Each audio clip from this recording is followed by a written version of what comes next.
Or the sex of economics is kind of what you're saying. Okay, well let's let the panel respond to some of this. I think we heard about Arnold Gramsci, Foucault, and Marx in one breath. So let's take a deep breath. And does anyone on the panel want to respond to the people who've spoken most recently? That's that side. Well, I like what you said about how sex does, because you know what? One of the debates going on in the Castro now is some of the shops that have the dildos and the porn in the window, and some of the new people moving into the neighborhood, and they don't like it, you know. And my opinion of it is, you know what? It's our neighborhood. It's always been there, and you're right, it is. And you know what? Nothing against having kids or anything, but if you have a kid and you walk my kids past those shops. Right, you know, and education. Right, exactly. And the one thing that we got to remember is, you know, the neighborhood is changing, but we need to. You're right. Sex does drive a lot of it, and that's that's one of the most important things of who we are and what we are. You know, and I think we should maintain that. And I think that, you know, if somebody's going to move into the Castro or any gay type neighborhood. They should know what they're moving into, you know. So that's just my opinion on that, and you know. My only comment on these last three things. I think it's the beauty of kind of the gay world, is that we are so different.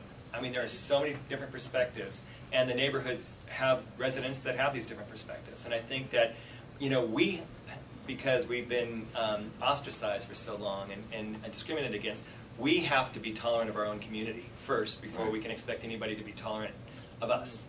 And the fact of the matter is, we can embrace the different opinions within this room and the different opinions in our community and the different opinions in our neighborhood, I think is the power of who we are as a queer community. I want to congratulate, because that's one thing I think it's really important too. I think the one thing that, you know, about in the Castro, I look at all my neighbors and that we're all from different backgrounds, okay? And you're right, everybody needs to respect everybody's. I mean, the gay community is a bunch of different communities in one community, and that's what makes up a neighborhood, number one. And everybody needs to respect each other and respect their opinion. Everybody has a different opinion on everything, and you know. And we're going through a big change right now, and I really applaud what you have to say and what you said earlier too. You know, if somebody wants to live in Portland or does not want to live in the Castro, they want to live in another, I think that's great. In fact, I think we should be more out in the other neighborhoods and educate your neighbors and who you are, and you should be who you want to be, where you want to be.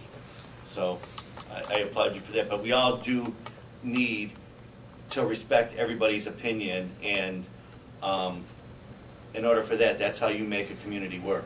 Okay, Ben? I wanted to try to address the, earlier you had talked about commodifying the community, and then that came up again, and we've been talking about difference and that all types of people are accepted and tolerance, and one of the things I've been taking very seriously in my research is that, okay, tomorrow they're going to do the homeless count again. They do it every other year. And that's a count that the last 2 years should be very controversial, but hasn't been in terms of how it's done. They walk around and they look, and people will go around with little things, and they say that person's homeless, that person's not, and that's how they count. You know, volunteers drive around the city.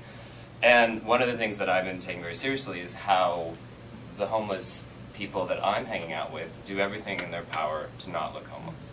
The usual sort of economic way of thinking about that is, oh, they're irrational or crazy or whatever, you know, they have no money and they have this nice cell phone, or they have this nice clothing, or they have designer clothing, like they're crazy. You know, I'm coming at it from a different perspective of what's wrong with the social body, that these people in this situation feel compelled to have to do this.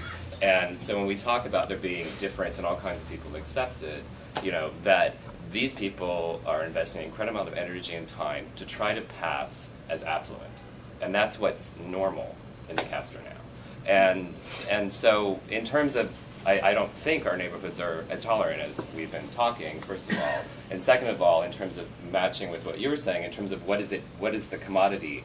You know, the commodity is, you know, very, very poor people, perhaps very many other kinds of people in the city besides homeless queer youth, are putting an incredible amount of energy into displaying razor phones and fashionable clothing so that they have a seamless appearance of this particular type of person, a Castro queen or whatever, that says a lot about what's going on in our culture and in terms of commodification, that that is the type, and that's not necessarily diversity.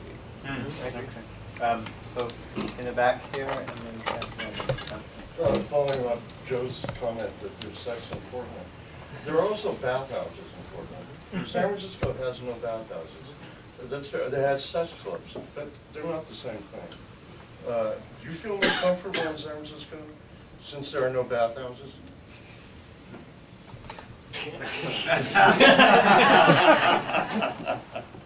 I don't think the presence or the lack of presence of a bath. I never went to a bathhouse in Portland. I lived there for 15 years. Doesn't mean I was comfortable. You know, it's to each his own. Like there are bathhouses in Berkeley. You know, if you want to go to them. So it doesn't affect me as a resident one way or another. Yeah. There's there are many different types of us in the community. My name's and we're not so tolerant of diversity as we'd like, some people would like to think we are. In fact, this community has always had its polarities. I get your question. Now I understand what you were saying. I wasn't clear about the tolerance of bathhouses. The presence of bathhouses in Portland, I thought was just part of the community, and the fact that you don't have them here, is a different cultural thing. But I understand what you're talking about the acceptance of the difference, the tolerance. Sorry. My name is Damian Quesnell, and I've lived in the Castro since 1971, when it wasn't really a gay neighborhood, and watched it turn into a gay neighborhood. And I think there's on the planning department's website, there's a article about the Chinatown, and I'd love to follow your research, because it presents a paradigm that I think is very useful when we look at the Castro, and it presents the idea of Chinatown as a village or a neighborhood for the people who live there, as a capital for Chinese people in the city and the Bay Area, and as a tourist destination. And I think that Castro very much is all three of those things. Right. And if we take and look at that paradigm and embrace that, it helps us see the different functions of the neighborhood and the different functions of the Castro. I was recently in Amsterdam, and a lot of our friends in Amsterdam, because my lover's from Holland, and a lot of people in Amsterdam, a lot of gay people in Amsterdam are feeling under threat. They're feeling as though Amsterdam is not as hospitable as it was 10 years ago. And I think that that's one of the things that has caused that, is that they don't really have a geographic neighborhood in Amsterdam. I think there's a real political power in having a gay neighborhood. It gives us a geographical base, which gives us some political power. And I think it's really important that we promote the Castro as a gay neighborhood and get that codified in the planning documents of the city. It's not in the planning department. We have an opportunity with this charrette and with the different planning processes that are happening to actually get it codified in the planning documents of the city that the Castro is a gay neighborhood. Just as Chinatown's a Chinese neighborhood, Bayview Hunters Point is an African-American neighborhood.